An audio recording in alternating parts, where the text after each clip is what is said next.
Hello students. हम लोग करने वाले हैं class 12 math sample question paper का सॉल्यूशन। हम लोग सेक्शन बी कर रहे थे और क्वेश्चन नंबर 9 पे आ गए थे। चलिए शुरू करते हैं। क्वेश्चन नंबर 9 में क्या है? A is not equal to zero. A zero vector नहीं है। A dot B is equal to A dot C. A dot B और ए डॉट सी इक्वल है, और A cross B A cross C के equal है। तो B और सी equal है, ये आपने प्रूव करना है। ओके जी, चलिए व्हाइट बोर्ड पे चलते हैं। वेक्टर ए जो है वो जीरो वेक्टर के इक्वल नहीं है, तो इसका मतलब क्या हो गया कि जो मैग्नीट्यूड है वेक्टर ए का वो भी जीरो नहीं होगा।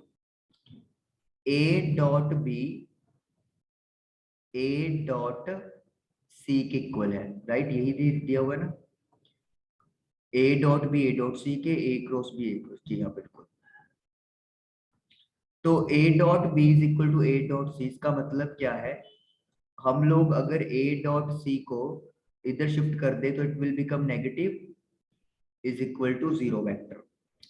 ए वेक्टर कॉमन आ जाएगा, तो I will left with B vector minus C vector is equal to zero. दो वेक्टर्स का डॉट प्रोडक्ट जीरो, इसका मतलब क्या है कि या तो जो वेक्टर ए है, this vector is perpendicular to B minus C. B vector minus C vector के परपेंडिकुलर हो, या फिर बी माइनस सी क्या हो जाए, जीरो के इक्वल हो जाए। क्योंकि ए तो जीरो हो नहीं सकता, वो तो गिवन कर दिया। तो इसका मतलब क्या है, या तो ए जो है वो बी माइनस सी पे परपेंडिकुलर हो, क्योंकि हमें पता है ना डॉट प्रोडक्ट क्या होता है, ए बी कॉस थीटा। अगर थीटा 90 डिग्री हो गया, मतलब ए और बी परपेंडिकुलर है, तो कॉस 90 की वैल्यू क्या होती है, जीरो होती है। तो it will become A dot B is equal to zero. तो वही है कि या तो ए बी माइनस सी पे परपेंडिकुलर है, या फिर बी माइनस सी की वैल्यू जीरो के इक्वल है, जिसे हम लोग B is equal to C vector भी कह सकते हैं। दिस इज लेट मी से इक्वेशन 1। अब हमें एक और दिया हुआ है कि ए क्रॉस बी जो है वो ए क्रॉस सी के भी इक्वल है। चलिए इसमें भी हम लोग वही करेंगे, पहले शिफ्ट कर देते हैं लेफ्ट साइड में, तो ये नेगेटिव हो जाएगा। It is equal to zero vector. A cross common ले लो, तो ये बन जाएगा B cross minus C vector. Cross नहीं, वेक्टर, और क्योंकि क्रॉस है तो इसलिए क्रॉस लिखेंगे हम लोग। अब a cross b minus C zero के इक्वल है, ये कब है? Either vector a is parallel to b minus C, क्योंकि क्रॉस प्रोडक्ट में अब आपको पता है कि जब मैं a क्रॉस b की बात करता हूं तो क्या होता है, ए बी साइन थीटा आ जाता है। तो थीटा अगर जीरो है या 180 है, पैरेलल या फिर एंटी पैरेलल कह सकते हो आप लोग, तो फिर साइन जीरो जीरो होता है। तो इसका मतलब क्या है, या तो एक वेक्टर दूसरे के पैरेलल होना चाहिए, या फिर बी माइनस सी की वैल्यू जीरो के इक्वल होनी चाहिए, क्योंकि वेक्टर ए तो जीरो नहीं है। तो इसका मतलब क्या हो गया, वेक्टर बी वेक्टर सी के इक्वल है। This is equation 2। अब 1 और 2 में आप लोग क्या देख रहे हो? 1 और 2 में हमें ये बता रहा है कि ए परपेंडिकुलर है और ए पैरेलल है, तो एक ही वेक्टर एक ही टाइम पे परपेंडिकुलर और पैरेलल हो जाए, ऐसा तो हो नहीं सकता। लेकिन जो दूसरी कंडीशन है बी और सी, वो दोनों में आ रही है। तो इसका मतलब क्या है, B vector is equal to C vector as A can never be parallel और perpendicular to B minus C at same time. एक ही टाइम पे वो उसके परपेंडिकुलर या पैरेलल नहीं हो सकता। बी और सी वेक्टर ये आप लोगों ने प्रूव करने थे। देखिए बी इज इक्वल टू सी, चलिए इनका भी चेक कर लेते हैं सॉल्यूशन। तो पैरेलल टू नॉट, यस तो सही है, हमारा वही लिखा हुआ है कि दोनों के परपेंडिकुलर या पैरेलल नहीं हो सकता, तो इसीलिए बी इज इक्वल टू सी आ गया। चलिए करते हैं अब क्वेश्चन नंबर 10 जो सेक्शन बी में है, लास्ट क्वेश्चन। और दो आपको चॉइस मिल रही है, तो दोनों में से कोई एक करना है। पहले आप फर्स्ट करते हैं, find the shortest distance between the lines I plus J minus के। क्लियर कर लेते हैं। तो फर्स्ट लाइन है आई प्लस जे माइनस के एस टू आई जे के, टू आई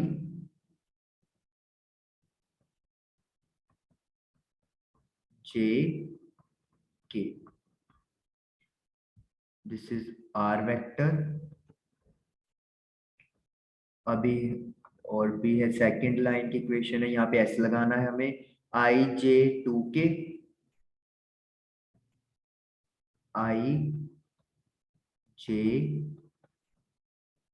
टू के, और साथ में है 4 2 2 टी के साथ, 4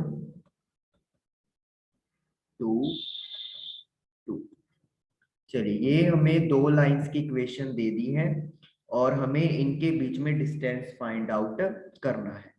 अगर हम लोग एक लाइन की जनरल इक्वेशन याद रखें तो वो क्या होती है, ए प्लस लैम्डा बी होती है, जहां पे बी आपका डायरेक्शन को रिप्रेजेंट करता है कि ये लाइन किस लाइन के या फिर किस वेक्टर के पैरेलल जाएगी। अब यहाँ पे देखिए, अगर आप इस वाली को, मैं थोड़ा सा इस तरीके से लिख रहा हूं, ये स्टेप करना जरूरी है। क्या हम लोग इसमें से 2 कॉमन ले सकते हैं? बिल्कुल ले सकते हैं। तो 2 आई कैप प्लस जे कैप प्लस के कैप, 2t को मैं एक नया कांस्टेंट बना लेता हूं, दैट इज टी डैश। बना सकते हैं, कोई दिक्कत नहीं होती। 2 भी कांस्टेंट है, t पहले से कांस्टेंट दिया हुआ है, तो ये हमारे पास बन गई। अब देखिए this is L1 first line, this is L2 second line. अब इन दोनों लाइंस का जो बी वेक्टर है वो दोनों सेम हो गया, यानी कि इसका मतलब ये दोनों लाइंस क्या चली गई हैं, पैरेलल। अब इस इक्वेशन को, जब पैरेलल लाइंस की बात होती है तो पहली लाइन को लिखा जाता है, सपोज कर लो a1 प्लस लैम्डा बी, और दूसरी लाइन को लिखा जाता है a2 plus lambda dash B. तो इनके बीच में जो डिस्टेंस होता है वो कैसे फाइंड होता है, बी वेक्टर की क्रॉस मल्टीप्लाई करनी होती है a2 माइनस a1 वेक्टर के साथ, और अपॉन में आता है बी वेक्टर का मैग्नीट्यूड, और इस सारे का मैग्नीट्यूड यू कैन से, या फिर पॉजिटिव, मतलब ऊपर वाले का मैग्नीट्यूड बोल दो, ऐसे लिख लेते हैं लाइक दिस, ये ज्यादा बेटर है, ऊपर वाले का मैग्नीट्यूड और नीचे वाले का भी।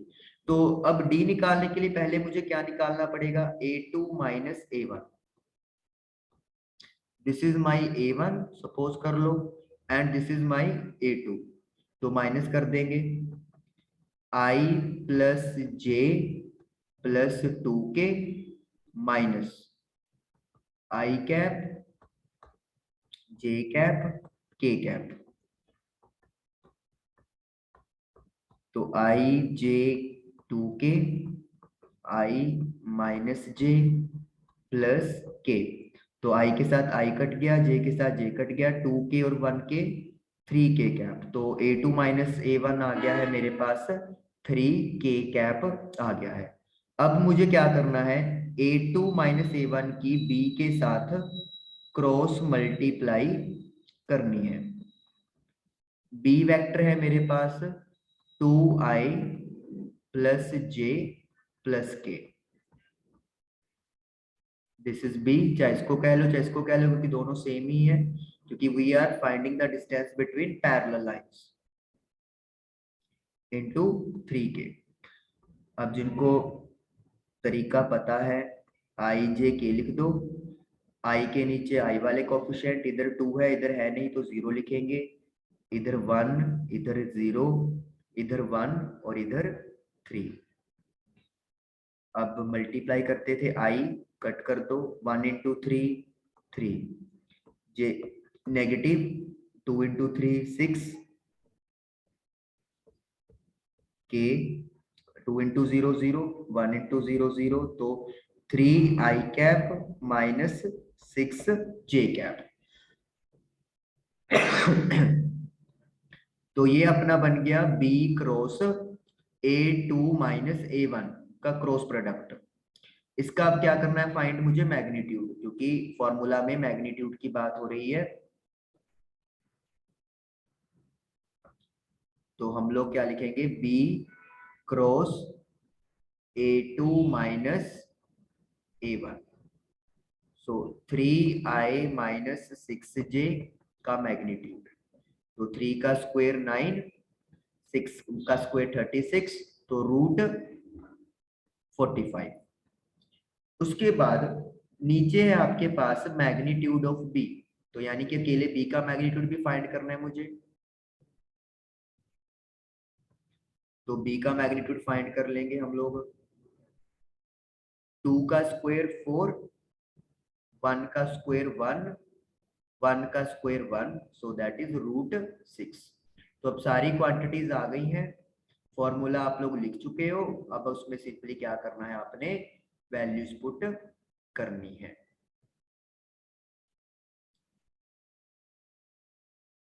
चलिए अब सीधा हम लोग वैल्यूज पुट करेंगे। तो d इज इक्वल टू, ऊपर वाले का मैग्नीट्यूड आया है रूट 45 और नीचे आया है रूट 6। रूट 45 के फैक्टर बना सकते हैं आप, 3 इंटू 3 इंटू 5 और 2 इंटू 3, 3 से 3 कट जाएगा, तो we are left with root 15 upon root 2 units. तो ये हमारे पास आंसर आ गया है, चेक कर लेते हैं आंसर सही है या कोई गड़बड़ तो नहीं हो गई।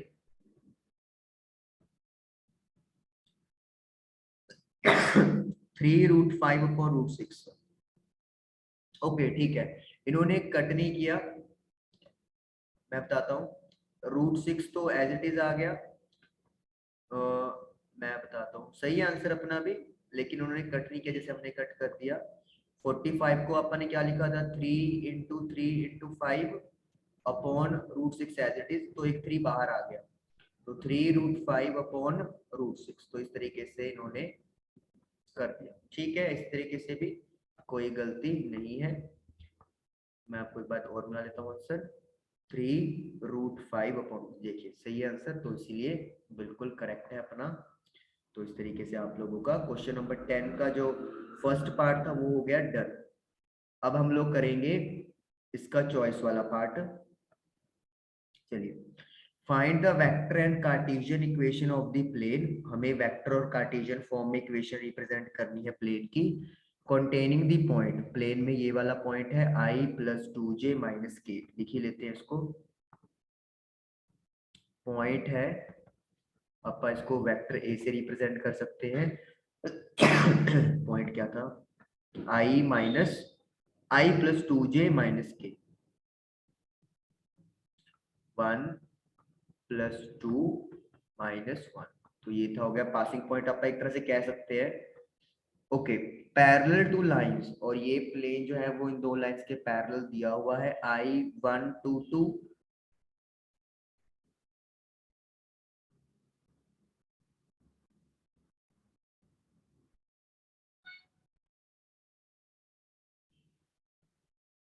और 2 माइनस 3 2, 2 माइनस 3 2। तो ये हमारे पास पहली लाइन की इक्वेशन बन गई। सेकंड है 3 1 माइनस 2, 3 1 -2 और सेकंड इक्वेशन है मेरे पास t 1 -3 1 1 -3 1।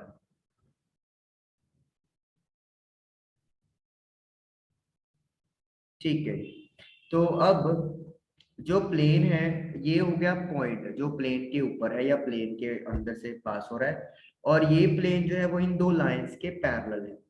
अब हमें पता है, सपोज कर लो ये लाइंस हैं लाइक दिस, और ये प्लेन है जो मैं अभी ड्रॉ करता हूँ ब्लू से। सपोज कर लो ये प्लेन है, तो ये जो प्लेन है ये इनके दोनों लाइंस के पैरेलल हो गया।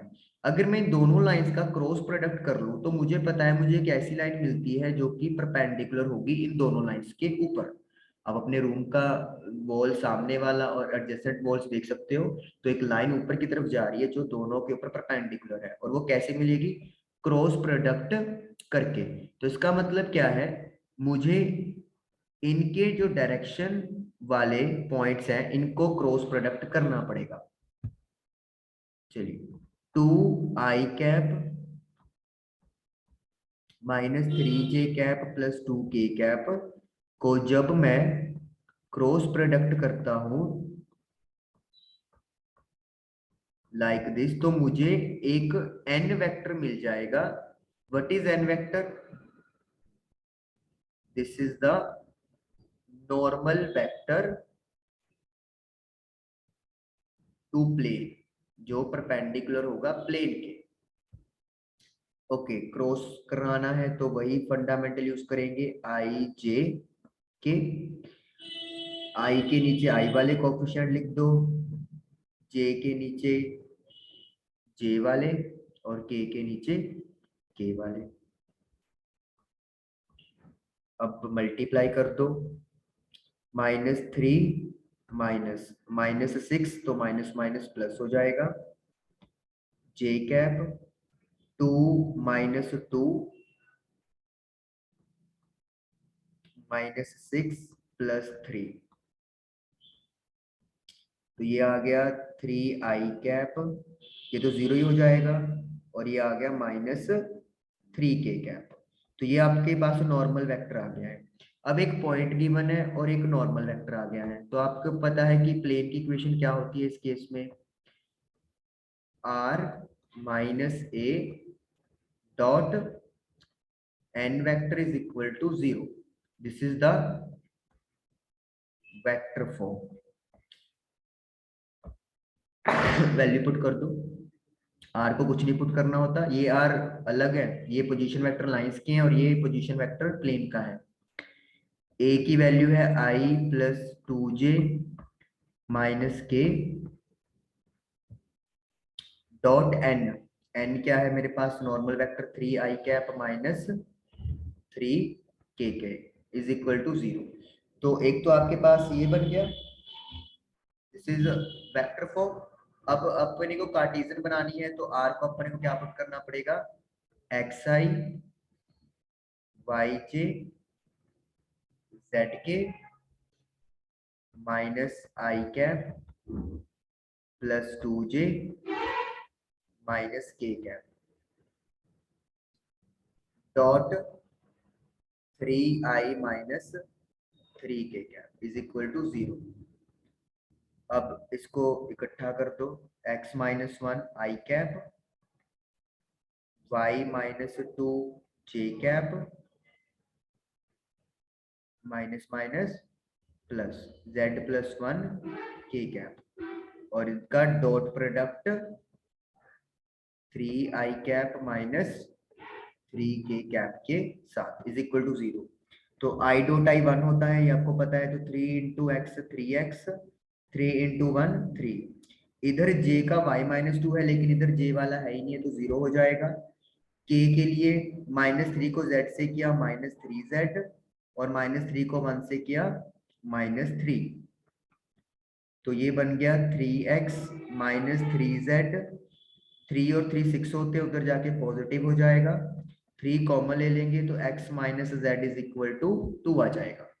तो ये आपके बन गई है कौन सी फॉर्म? Cartesian form. चलिए आंसर मिला लेते हैं अपना, सही है या कुछ चेंज किया होगा तो कर लेंगे उसी के अकॉर्डिंगली हम भी। x माइनस जेड माइनस सही है, और ये भी अपनी बिल्कुल सही है। ये इन्होंने कॉमन ही लिया, मैंने कॉमन ले लिया तो इसलिए कॉमन लोगे तो सेम चीज ही बन जाएगी, कोई भी आपको ट्रबल होने की जरूरत नहीं है, बिल्कुल सही आंसर है ये भी, और ये वाला आंसर भी आपका बिल्कुल सही है। तो इस तरीके से आपका क्वेश्चन नंबर 11 पूरा हुआ और इसी के साथ सेक्शन भी कंप्लीट हुआ। Thank you for watching the video.